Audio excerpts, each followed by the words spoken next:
Okay, so I believe we are now recording. So thank you so much for joining us. My name is Brittany Webb, and I'm the curator of 20th Century Art and the John Roden Collection here at the Pennsylvania Academy of the Fine Arts. I am thrilled to welcome you to PAFA's Art at Noon. The Art at Noon lectures are supported by the Barrand family in memory of Rose Susan Hirshhorn Barrand, a former docent at the Academy and a great supporter of its education programs. And we are, as always, thrilled to have their support for the series. Um, Again, I want to remind everyone that we are recording and we'll ask you to keep yourselves on mute throughout the duration of the presentation. You're welcome to enter questions into the chat function of the Zoom or the Q&A portion of the Zoom. When we open it up, you can use that function, or if you'd like to ask a question verbally to myself or Dr. Boone, you are welcome to use the participant function to raise your hand, and we'll invite you to take yourselves off mute. And for today's program, we are thrilled to be joined by Dr. Emilie Boone. Dr. Boone is an assistant professor of African American and African Diaspora Arts in the Department of Art History at New York University. She researches and teaches the art and visual culture of the African diaspora with a focus on vernacular photography and global encounters. Her most recent book, which she'll be discussing with us today, is A Nimble Arc, James Van Der Zee and Photography, which was published last year by Duke University Press. James Van Der Zee is a photographer who we're excited to have in the collection here at PAFA, so we're thrilled to talk with Dr. Boone today about her research on the importance of the artist and his work. And now I'd love to turn the virtual lectern over to you, Dr. Boone. Thank you so much for that warm welcome, Brittany. It's such a pleasure to be here today. I'm going to go ahead and share my screen and dive right into my presentation. So bear with me as I share my screen. Okay, can you see the presentation now? Yes, that looks good. Wonderful, wonderful. Okay, so let's begin. I first turned to one portrait in order to frame my larger book project. In 1926, James Van Der Zee took a quotidian portrait of enduring consequence. A Black woman, formally dressed, sits in a chair flanked to one side by a tall man in a suit. On the other side, another woman stands wearing a plaid dress. A plain backdrop and a side table decorated with flowers center the figures. Family portrait fits neatly within Van Der Zee's larger oeuvre of photographs from his Harlem studio business. Between the years of 1916 and 1969, Van Der Zee successfully ran 4 photography studios in succession, each one located on the ground level of busy Harlem streets, catering to both well-known and anonymous Harlem residents and visitors. While his scope includes street scenes like the parade processions of Marcus Garvey's organization and interior shots of Harlemite domestic interiors, the bulk of Van Der Zee's work focused on studio portraits, such as the one here featuring family members from his hometown of Lenox, Massachusetts. Although a good representation of Van Der Zee's practice, a family portrait, through its reproduction in print, has been asked to do more than its sitters, Maddie, Estelle, and David, could have ever imagined. For many, family portrait has made a lasting impression through its inclusion in Roland Barthes' 1980 book, Camera Lucida. By way of autobiographical reflections and personal reactions, Barthes writes Van Der Zee into a larger meditation that explores what photographs do. By highlighting his own personal biases and fixations, he attends to his concept of the studium and punctum through the Van Der Zee photograph. Numerous scholars have returned to the moment in Barthes' book, where family portrait is discussed, to lament and critique Barthes' reductive reading of the photograph's Black figures, while offering more generous analyses grounded within art historical methods. Such correctives have kept the portrait in art historians' visual bank of iconic photographs in ways that determine its significance based on, for example, its cultural relevance to the Harlem Renaissance era of the 1920s and the early 1930s. Yet when neatly slotted within a designated artistic movement, Van Der Zee often becomes pigeonholed within a circumscribed moment and place, as opposed to being understood as a Black artist with a broad temporal, material, and spatial reach. Family portrait and other Vandersea photographs can be understood through a more comprehensive approach. Given that singular Vandersea photographs like family portrait or the even more celebrated 1932 couple wearing raccoon coats are typically given art historical interpretations centered on the Harlem Renaissance movement and all its defining themes, my larger book project asks, how might a vernacular turn that examines the larger scope of Vanderzee's work reinvigorate the very ways that his photographs are understood and valued? Vanderzee and his work have been repeatedly understood through conventional methods of an art history of photography, methods that persistently structure approaches to thinking about photographs by established photographers. It is common, for example, for scholars to situate an artist within a movement defined by a discrete time period and set of themes, drawing out the exceptional nature of their aesthetic contributions and showing the artist to be exemplary among their peers. While Vanderzee's engagement with photography spans 1900 to 1986, such methods frame him as a distinct and important photographer in the approximately 15-year period of the Harlem Renaissance era. As a result, his status as the most prominent Black studio photographer within the canon of photography transforms his everyday images from something socially curative and familiar to exceptional. His photographs are regularly discussed in art history classes and frequently appear within academic publications as representative of the Harlem Renaissance era's new Negro subject. My larger book project, A Nimble Arc, James Vanderzee and Photography, was published by Duke University Press and released in September of 2023. Its accolades includes being shortlisted for 4 National Book Awards and receiving the Duke University Press Scholars of Color First Book Award. The book argues that Vanderzee's engagement with photography requires an approach that pivots back and forth between the kinds of questions art history wants to ask and those that vernacular photography elicits. Here, I define vernacular through the words of photo historian Jeffrey Batchen as the photographs that preoccupy the home and heart, but rarely the museum or the academy. I use the word nimble to specifically describe the ease of movement with which one must transition between art history and vernacular photography when considering Vanderzee. Through this project's intentional pivots between art history and the vernacular, a fuller range of Vanderzee's work can be considered. This range expands our understanding of the roles that Vanderzee and his clients in Harlem, as well as others outside of the neighborhood, asked photography to play at various moments in the 20th century. A consideration of Vanderzee and his photographs only sits neatly within an art historical narrative when one turns a blind eye to the photograph's multivariate social uses. At the same time, only focusing on a photograph's social uses would mean missing out on a more holistic view of Vanderzee's work and the terms of its aesthetic. A nimble approach captures the shifts and changes in materiality and purpose, which at times are intentional and at other times are a consequence of context. There have always been a tension between photography's commercial characteristics and the value of photographers' biography and aesthetic intentions. The telling of any narrative of photography is a moving target and a hybrid affair.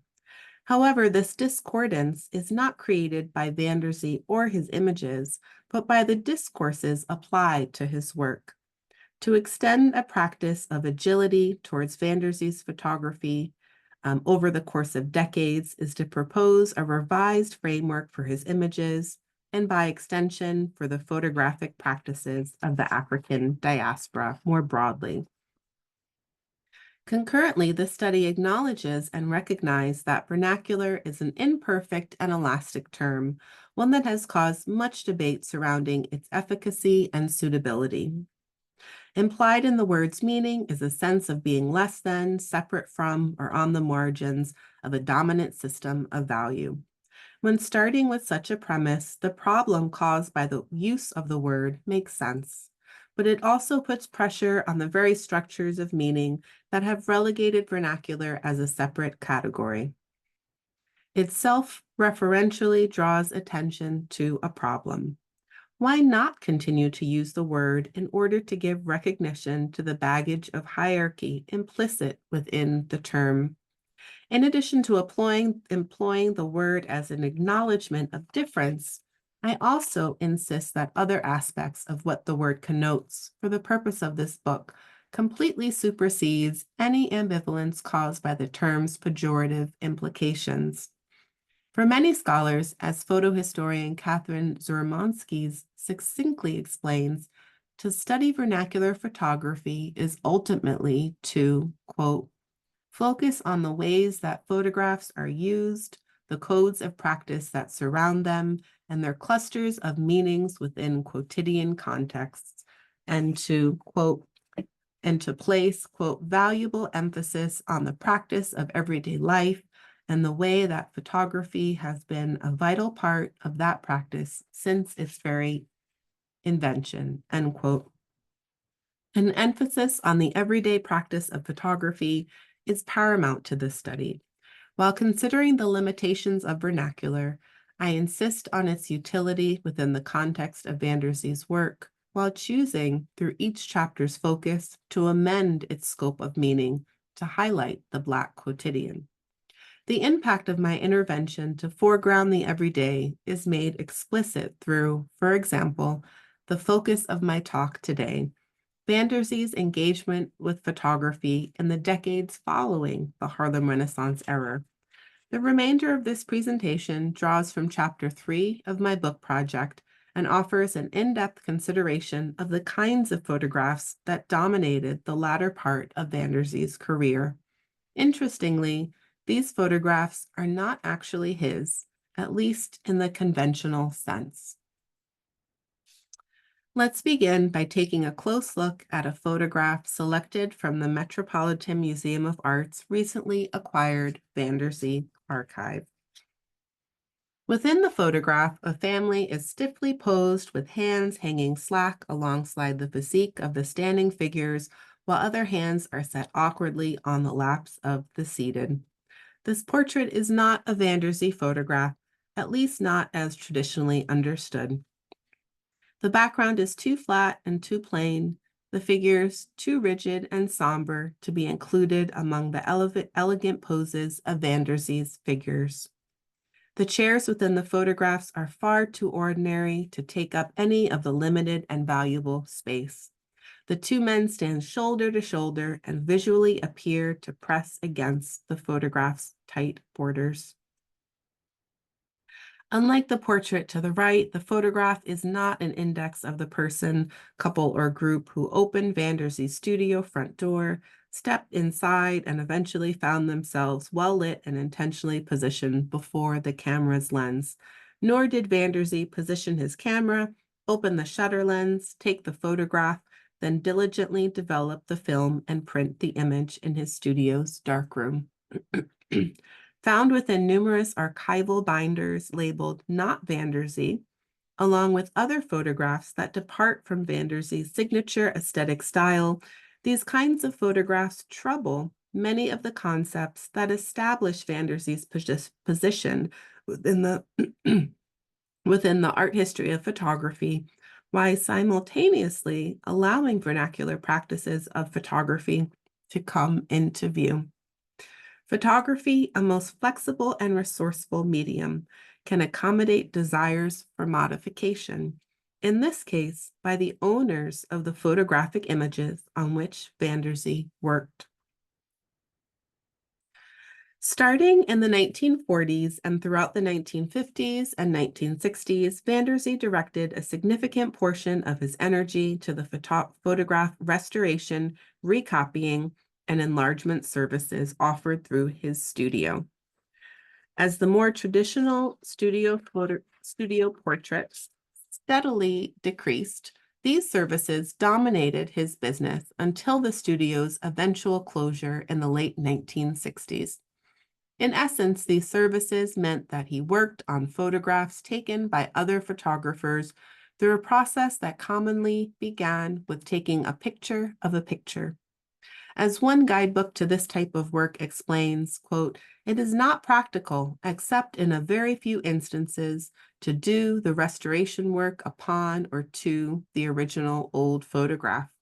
This is usually copied photographically, and the retouching or restoring is done upon a copy print," end quote. His studio's advertisements claiming to, quote, "bring old photos back to life," end quote, appeared in printed materials such as the New York Amsterdam News. He also begins to court clients from abroad in the late 1940s into the 1950s through magazines such as Sacred Heart magazine, The Messenger, which was published by the Catholic Church. Lacking any images, the text reads, "Bring old photographs back to life. We enlarge, frame, and copy old or faded photographs." These magazines found a readership throughout the world, and according to the scholar Roger Burt, the resulting letters to Vanderzee from Europe, Africa, South America, and the Caribbean demonstrate the demand for his services and the effectiveness of such advertisements in reaching a global audience outside of Harlem.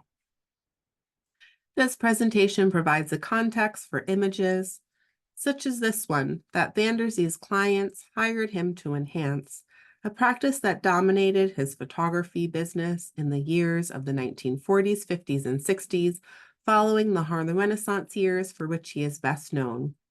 While these photographs are found in binders labeled "Not Vanderzee," detailed information about what was done on each image, why the original was left behind in the archive, and where the image came from, unfortunately, are lost to time.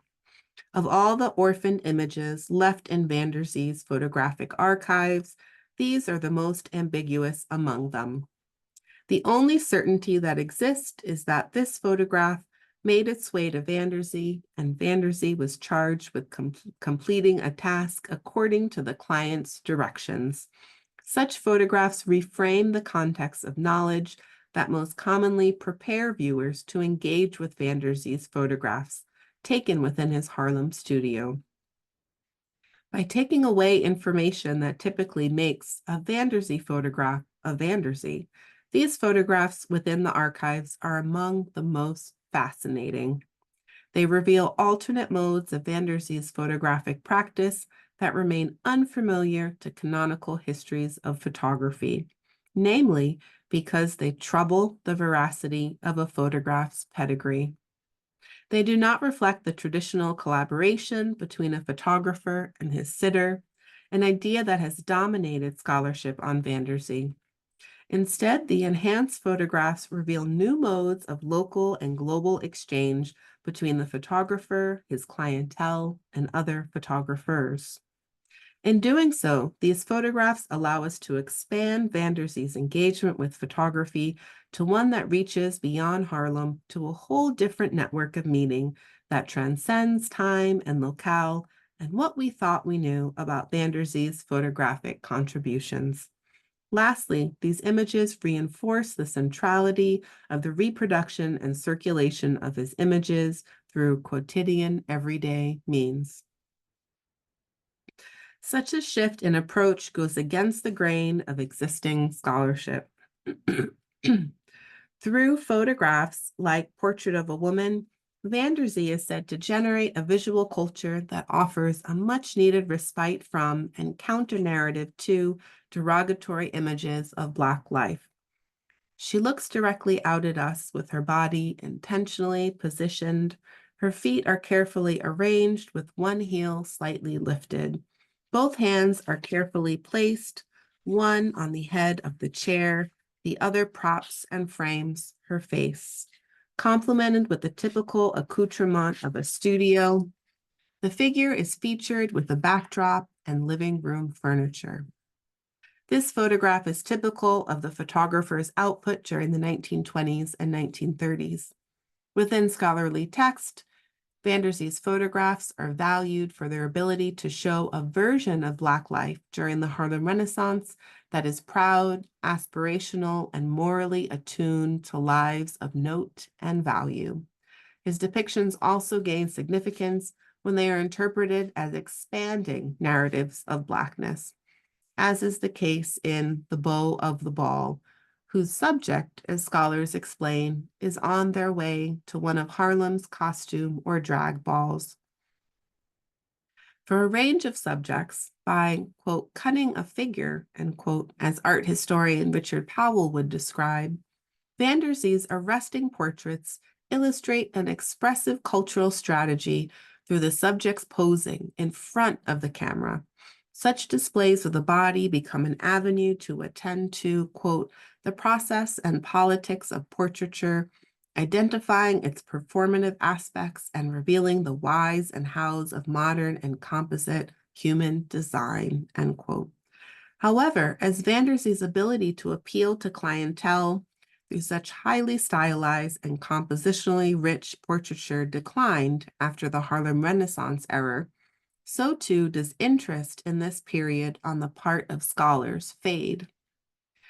When scholars do address this later time period, they lament how tastes were changing and how Vanderzee's signature style did not resonate or draw clients as it did in the past, consistently describing the last decade of Vanderzee's business with a sense of defeat. For example, art historian Cheryl Finley interprets one of the advertisements for Vanderzee's photograph modification services as hinting at the photographer's own sense of loss as his world was changing. Art historian Margaret Olin writes, quote, by the 1940s, Vanderzee's success waned, but he continued to seek business where he could, eventually simply restoring old photographs by mail order before he ran out of angles and gave up in the 1960s after a long career, end quote. Her tone echoes that of earlier scholarship on Vanderzee, such as an exhibition catalog from 1979, in which the author Stephen Perloff uses similar terms, such as the business dropped off and he came to rely on, in order to prolongingly describe Vanderzee's mail order services. As the domestic ownership of cameras increased, photographs taken at home became more widespread in contrast to the formalized process of visiting a studio. Indeed, by the 1950s, family cameras and snapshots were extremely prevalent nationally. And as you can see here, consumer culture encouraged this popular pastime. While cameras became more ubiquitous, the formalized process of visiting a studio did not. However, Vanderzee increased his modification services in order to fill in the gap where his portrait practice left off. His modification services, in some ways, may have worked in tandem with the rise of personally owned cameras, as individuals formulated new relationships with photographic images. However, certain practices have come into view more than others. Indeed, the world of Harlem studio photographs from the Harlem Renaissance era drastically changed. Alternative kinds of photographic practices took shape. Although it will remain hard to pinpoint actual numbers, it can be surmised that instead of opening photography studios, portraitists had a different kind of presence in Harlem, potentially as itinerant photographers. Given how the low overhead costs would have relieved the burden of paying rent, the rise of such a photographic format is likely. Visual evidence of itinerant photographers appear in a photograph by Russell Lee titled Street Photographer, New York, taken at the height of the Great Depression. The photograph depicts a Black photographer peering into the viewfinder of his tripoded camera while he and his subject stand in front of a pharmacy. Attached to the camera are sample photographs carefully arranged to display the photographer's skill. Instead of, for example, Vanderzee's elaborate window displays, the visual presence of Black photographers here is a lot more modest. As a reflection of the times, the itinerant still responds to the photographic needs of the neighborhood, but in ways that seem more transient and unstable than the rhetoric of stability and establishment that defined an earlier time period. A painting on a similar theme by Jacob Lawrence echoes such sentiments while inadvertently illustrating the growing need for access to these kinds of portraits. In contrast to the lone young man who stands before the itinerant photographer in Lee's photograph, there are three individuals in Jacob Lawrence's painting, The Photographer. The respectable family unit of a mother, father, and child have been moved from the studio space to the street. They stand dressed in what appears to be their Sunday best on a busy and hectic corner to have their likeness taken within an environment with little similarity to the calm and domestic interior of a place similar to Vanderzee's studio, featured here on the photograph on the right-hand side. The historical moment depicted in both Lee's photograph and Lawrence's painting was one in which Vanderzee's own engagement with images shifted to accommodate a context in which the demand for images had changed. Vanderzee's modification services count amongst these subtle shifts. Both examples point to the continued importance of photography and representation to Black families, despite the decline in patronizing a more traditional studio. In contrast with a world of photography during the early Harlem Renaissance era, in which the portrait photographer ruled, the years following the beginning of the Depression era are most often explored through different kinds of photographs, those that were journalistic and documentary in nature. In turn, Harlem became, as photo historian Sarah Blair explains, quote, a site that afforded charged visual opportunities, spectacles, evidence, found objects, and decisive moments, moments that were recorded with unprecedented regularity by men and some women armed with cameras eager to shoot. Aligned with Russell Lee, capturing the itinerant photographer through his camera, those from outside of Harlem regularly came to the neighborhood to take documentary photographs, which were decidedly different from Vanderzee's studio portraits. However, it is clear that within certain corners in the world of photography, the work of enhancing, enlarging, and copying photographs, a learned skill, was considered an arena in which any photographer worth their salt would be able to showcase their multiple talents. Professional publications on photography produced during the 1940s and 1950s draw attention to photography as a craft. In one catchy example, readers are asked to rhetorically consider, quote, what skills must the photo restorer have? He must wear 3 hats, that of the photographer, that of the retoucher, and that of the artist, because his craft requires the knowledge of photography, retouching, and artwork, end quote.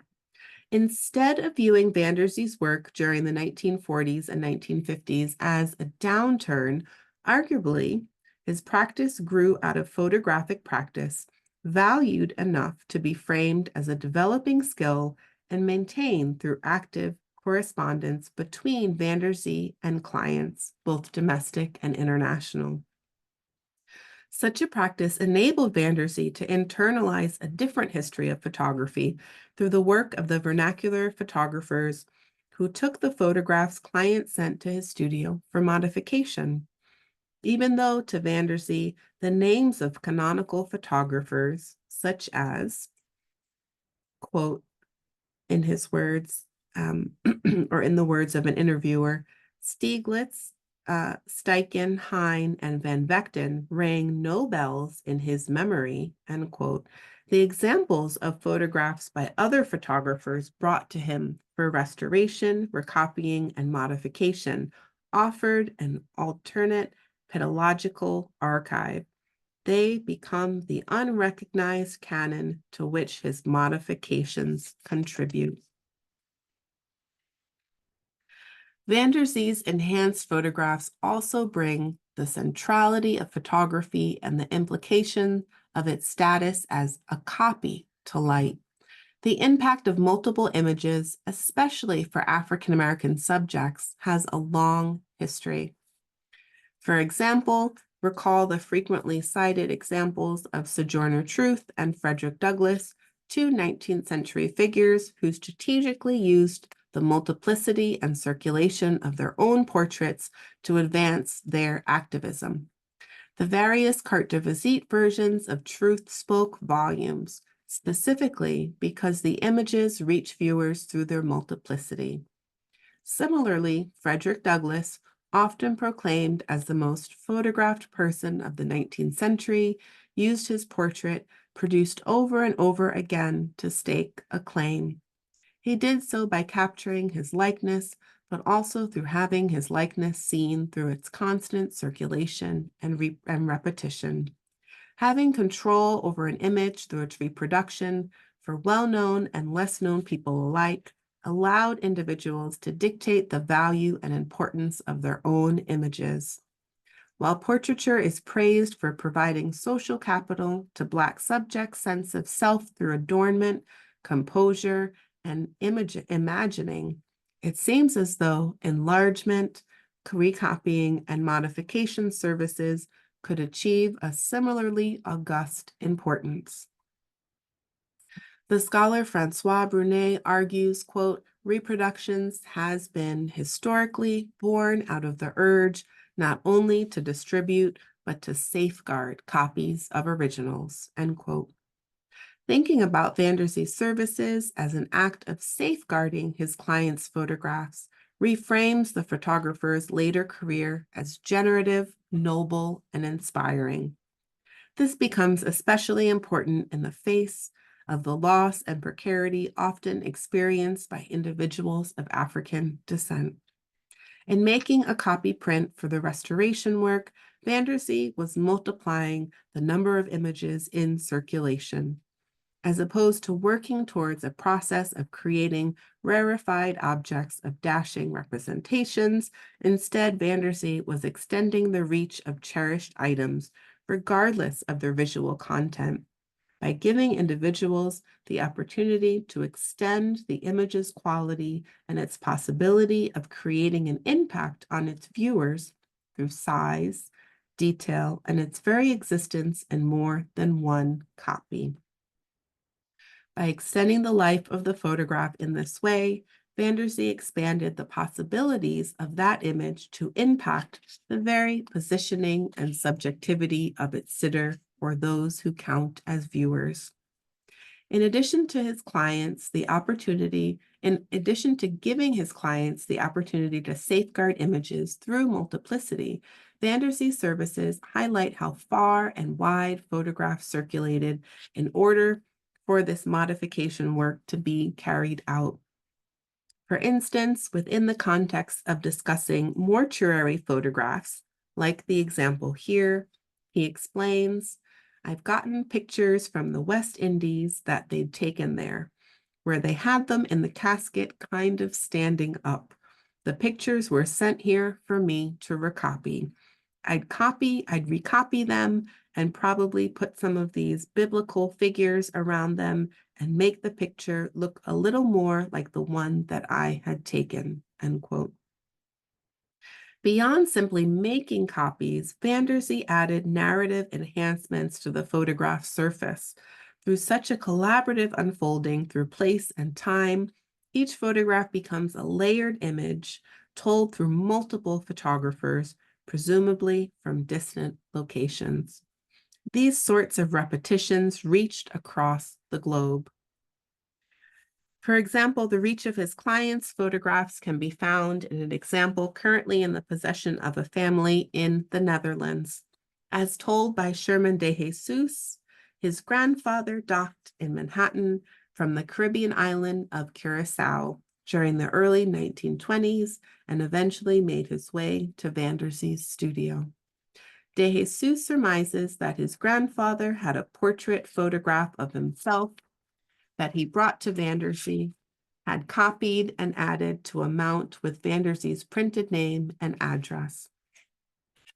Examples such as these often slip past art historical inquiry, specifically because they exist in liminal places that defy easy definition within a traditional African-American art paradigm. These modified photographs are not quite Vanderzee in the traditional sense, but are nonetheless photographs impacted directly by his artistic services. Their ability to append established narratives of an artist's oeuvre is one of the many reasons why they are so compelling. Vanderzee's services simultaneously answered the demand of his clients while activating the photographs through a change in appearance, and more intriguingly, through movement. Such photographs traveled far, stewarded by crisp envelopes carried close to hearts in breast pockets, passed judiciously from one person to the next, and transported on someone else's timeline. Through the international and domestic mail, with few of the common hurdles that often shape everyday Black life.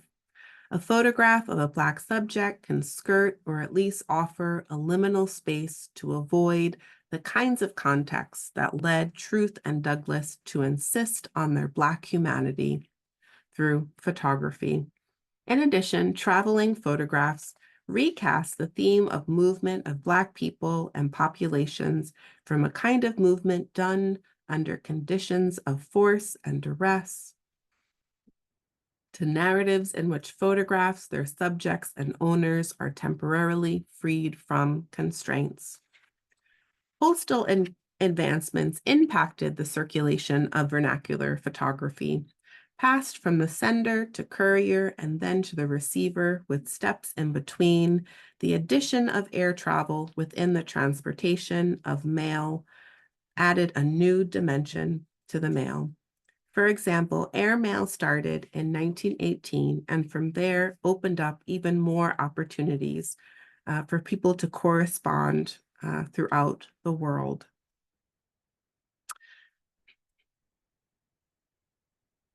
As the photographer describes it, I was getting letters from all over Alaska, Gold Coast of Africa, Trinidad, Puerto Rico, Panama, even all the way from Russia. They'd send pictures to be enlarged and copies. As Vanderzee continues, the business from the States was much better. Postage to the other countries was high, and foreign customers would write a log of letters before they'd send any money. Sometimes they'd want you to do a sample for nothing. A log of letters, whether true or exaggerated, implies a cadre of very invested clients. Clients needed to feel confident about the service provided by Vanderzee. What at first may seem like a very simple transaction for a minor manipulation of an image became an exchange with larger stakes. Though Vanderzee described exasperation, his clients' care for these images, for their paper modification and safe return becomes evident. Indeed, a hefty dose of chance and trust is central to the kinds of exchange that took place between Vanderzee and his clients from all around the world. No longer a lone artist working persistently to apply his skill and talent to the creation of signature portraits, the modification services elicited a different paradigm.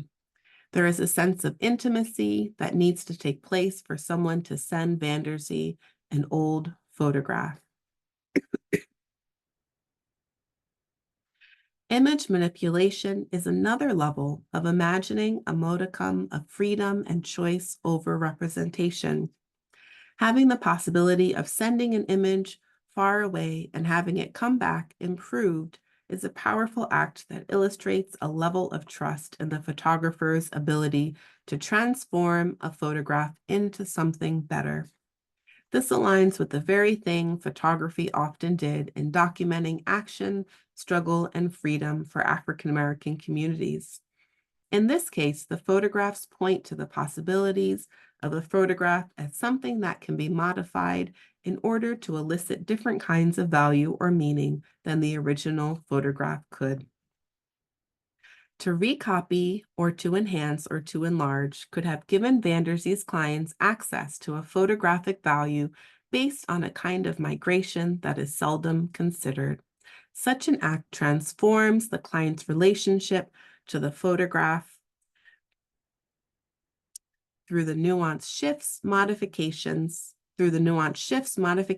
and travel in ways that illustrate the complexity of vernacular photography as objects of multiple authorship and interlocutors from around the globe. Doing so offers insight into what happens when we look into expanding the implication of Vanderzee's photographs beyond his celebrated single-authored portraits of the Harlem Renaissance era. Thank you so much.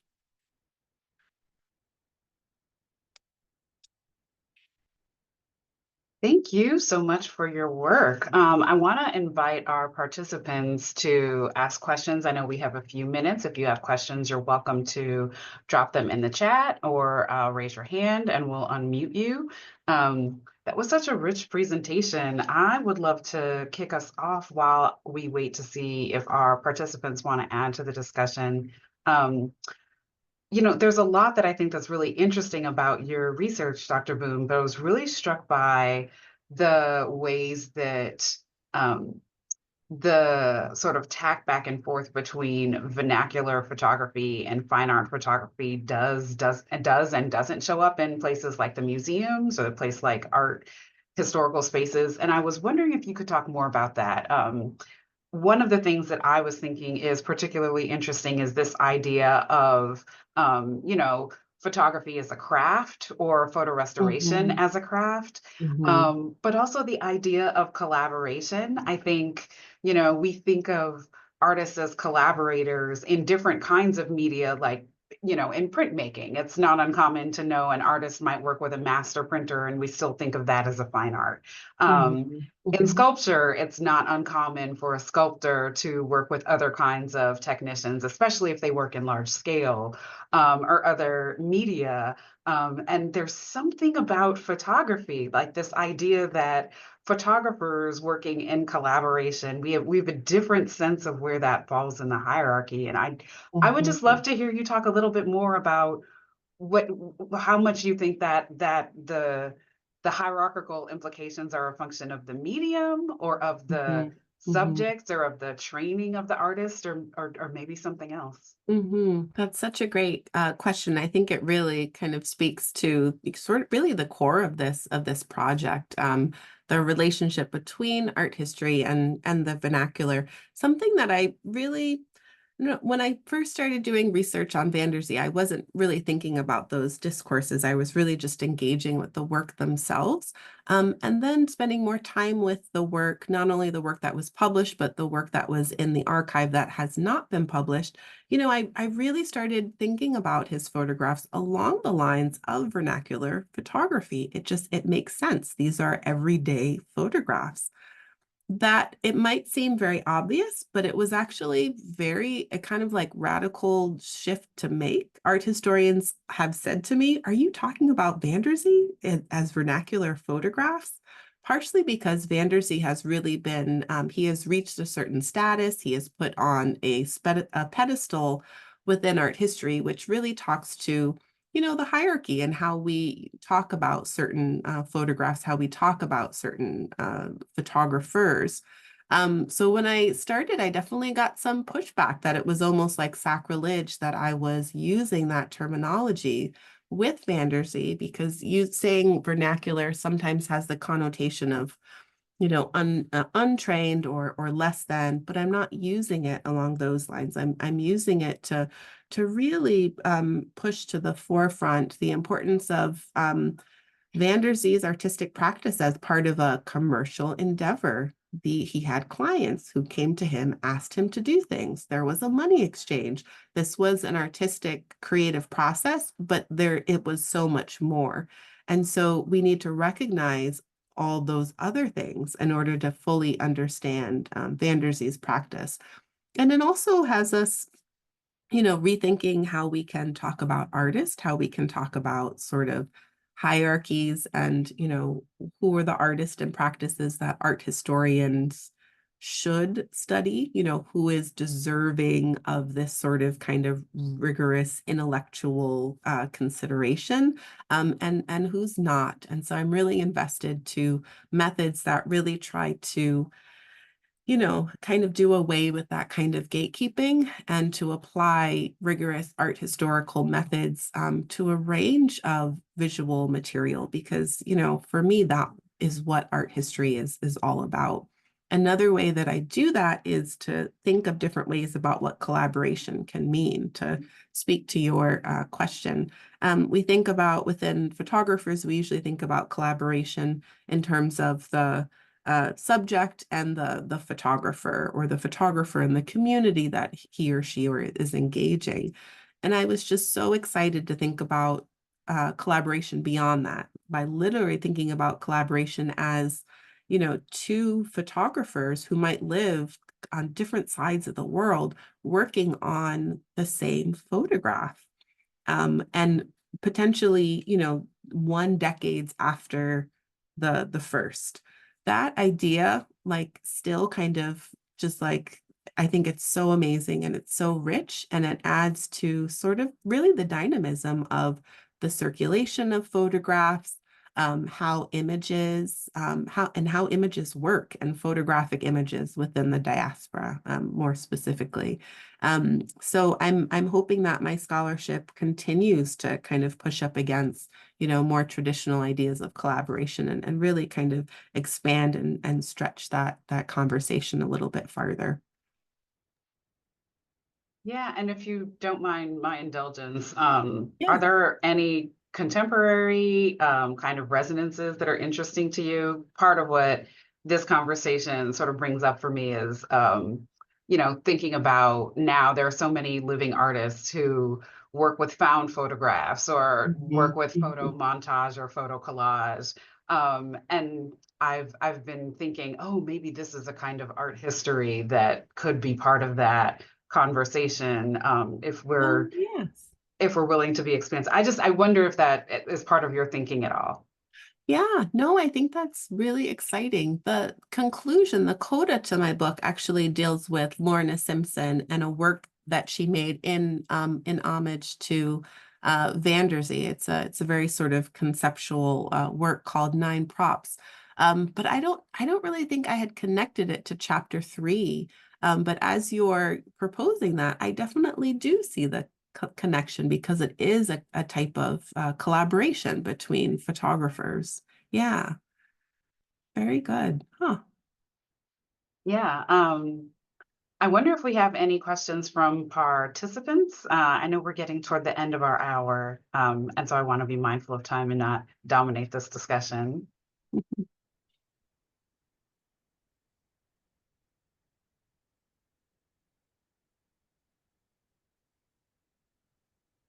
And while we wait, I also, when you showed that image of the Jacob Lawrence painting of the photographer, Mhm, I love that painting. mhm, And I have sort of two very different questions. One is, do you have any thoughts to offer us around James Van der Zee's practice of retouching photographs with different, colors? I think that there's something that's so interesting about the way he takes these black and white images and adds color to them. mhm, They do something that's really exciting, and I think seeing the painting, the Lawrence painting, sort of reminded me, oh, that's a neat feature. It would be nice to talk about. And then also, I was just curious about your experience doing research at the Met on this mhm, mhm. massive archive. just what's that like as a researcher? And also, how do you narrow it down? I mean, I think that Zee archive is, Mhm. tens of thousands of images. Yes, two great questions. So the color, and I'm so sorry I didn't include any of Zee's hand-colored photographs in my presentation. It was something that Zee did pretty regularly, and what's really interesting about his hand coloring practice is that it really changes and morphs depending on like what photograph he's working on. And so, for example, sometimes it's just really like a light adding of blush on a woman's cheeks, or like filling in the outline of a design on a jacket. On other times, he's using it more like watercolor, really. So like very wide swaths of color. And I just touch on those two examples because it really shows how Zee is experimenting in the not only in the darkroom but outside of the darkroom, which I find so fascinating. Yes, he has a style, but what I love about taking a look at his larger archive is that he was doing so many different things and had so many different kind of aesthetic styles and interest within his larger oeuvre. And I feel like thinking about the color and the range of ways he's applying color really makes that very, very evident. In terms of the archive, what's really interesting, and some of our audience members may be aware of this, that the Met acquired the Zee archive back in 2021. So really just a couple of years ago. When it was acquired, I was there at the table for the initial conversations that were happening back in like actually even before 2018, but I was a fellow there during 2018 to 2020. This is absolutely huge that the Met has this collection. They are currently working on um, restoration projects with the collection. And in the coming years, there will be curatorial program, educational programming around the collection. This is a collection that the Met acquired in collaboration with the Studio Museum in Harlem. So that institution will also be involved as well. So lots of great things to look forward to in the future. Going back into the past, in terms of when I was working on the collection, it actually still was with Zee's widow, who is still with us. She is in her, I would say, I don't ask Donna her age, but I'm assuming she's maybe in her 60s or 70s. Her and Zee had a multiple decades gap in age. So she is still with us and still talking about the Zee archive, and really was the steward of the Zee archive for decades and decades. So my access to the archive was really mostly through Donna and her generosity of giving me access, and then also talking to me and sharing with me. So it really was professionally and really personally fulfilling to build those relationships over the years. Part of the archive was also at the Studio Museum as well. And then at the time, the Met had a smaller collection, small but mighty collection of Zee photographs that also helped in my research. So it was sort of in various places at the time. So I'm excited that going forward, scholars will just go to the Met to see the archive, and we'll see materials that, I either didn't get a chance to see or didn't spend as much time as I'd like. So I like to think that my book is just the most recent addition to Zee scholarship, and there's going to be so much more dynamic contributions happening in the years to come. Well, that's amazing. And I think a great place to wrap us. So I want to thank you again for your research and your engagement with us at PAFA. I'd love to thank our audience members for joining us for what is our last Art at Noon lecture for the series. Please stay tuned for our Art at Noon spring series. And I hope everyone else has a great rest of the day and happy holidays. Thank you so much. Thank you, everyone.